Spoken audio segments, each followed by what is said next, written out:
त्या पोराला किती झालाय पण आलेला आयुष्य पतले बेका धरलाय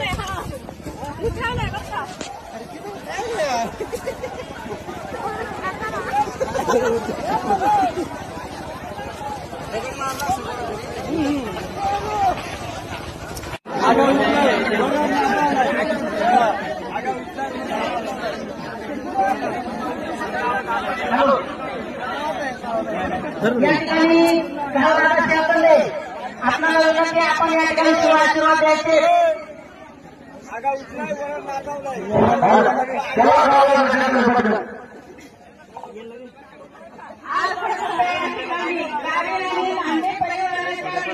मान देऊन आलेले सर्व पाहुणे माझ्या सर्व माता बहिणी त्या दोन्ही वधूवरांचं पुढील आयुष्य सुखाचं समृद्धीचं आणि प्रबळतेचं राहो त्यांच्या आईवडिलांना